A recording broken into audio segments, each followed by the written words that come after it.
I really wish that I loved Chromakopia. I came into this album with really high expectations, which, let's be honest, that's on me. Nobody set those expectations but myself.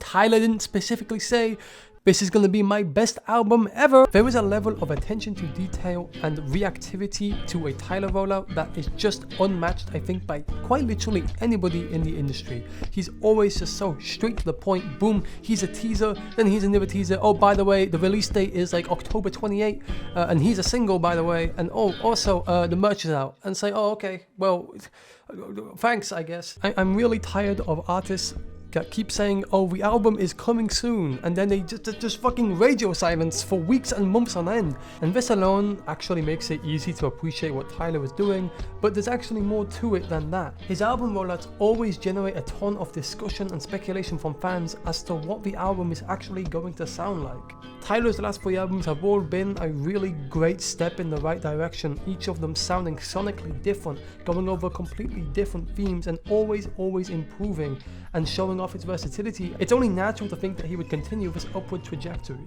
Each teaser that he released for Chromakopia had this completely different sound. Nothing really sounded the same. Each snippet was just a complete breath of fresh air, and not only that, he was also showcasing this new character that I guess he was going to be playing as on the album, which was just some like freaky guy in a mask who would blow shit up. I don't quite understand what he was going for, but it was weird enough and I kind of fucked with it. I was like, yeah, whatever you're cooking, I'm sure it's great.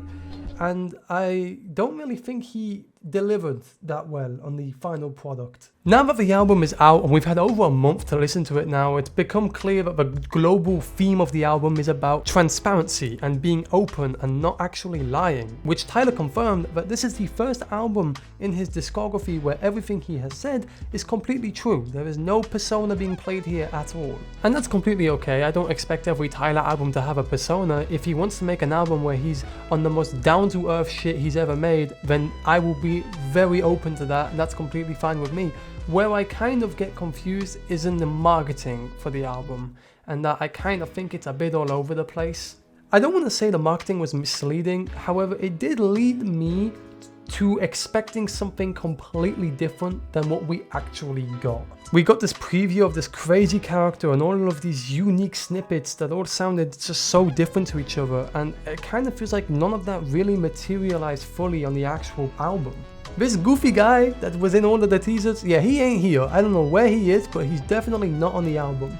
And even if this is just Tyler's way of expressing himself, the sound of this album doesn't reflect this character at all. When we've got this crazy guy blowing shit up, the actual album, it sounds kind of vanilla. It actually blows my mind that Noid was the lead single for this album, because it genuinely just sounds nothing like the rest of it.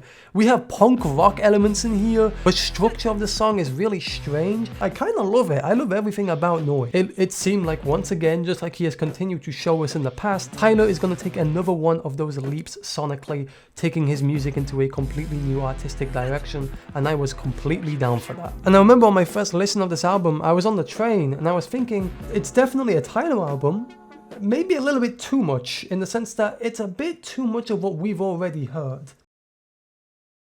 I hate to compare, because I really should just be treating Chromakopia as its own body of work that stands on its own, but I can't help but feel like a lot of these songs are just more of what I've already heard from Tyler in the past. I think the album actually has a really good start. I think the first 3 tracks are like fucking sensational.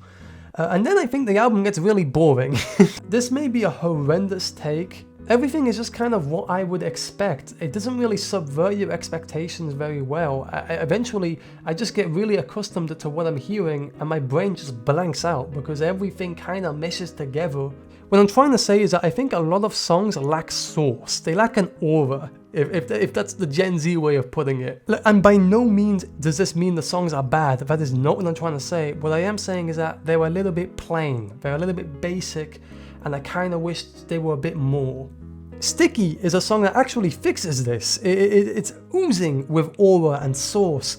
The problem is that it feels like it's a little bit underbaked. For some reason, every single feature here has to leave the moment they actually get the time to shine. Lil Wayne says like 5 words.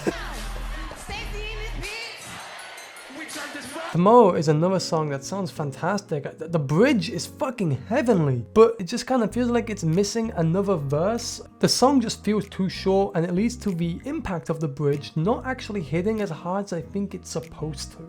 And there's a lot of songs on here that I feel like are just a little bit too comparable to music that Tyler has already released. For example, I think Take Your Mask Off is a great song, but it is very, very similar to Heaven to Me from Call Me If You Get Lost, The Estate Sale. The same can kind of be said about Darling I, which I think is just a reinterpretation of Wharf Talk from Call Me If You Get Lost again. And maybe for newer Tyler listeners, this is really cool and this is a really good album, but for me, personally, I kind of wanted a bit more. Give me a sec, gang. I got some proof. I am not just saying this shit to act different. Look, gang. I'm one of y'all. I'm a white boy too. I'll be getting a Chromakopia vinyl too. Ignore the vodka bottle in the back, by the way. I'm not just hating on the album to hate. My hatred comes from the heart. I think the second half of the album is actually a lot better, and it fixes a lot of the issues I have with the first half. I think the songs actually hold their own a lot better. Thought I Was Dead is an absolute fucking banger. Schoolboy Q is amazing, by the way, and thank you, Tyler, for not using the Playboy Cardi verse. And why is this the second time I've talked about Cardi in this fucking video? Like Him is probably the best song on the album to me, and it might even go down as one of Tyler's best songs straight up. I think it's fantastic. Although, why does Tyler's mom insinuate that he has a massive dick at the start of the song? That's kind of fucking weird. I haven't seen nearly enough people talking about the final track on the album. I don't know why, because it's really good. I fucking love this song. It sounds really, really good. And I still like this album as a whole, and at the end of the day, people love this for a reason. I wish I loved it as much as everybody else. I just wanted to express where I had my issues. Anyway, that's all I got.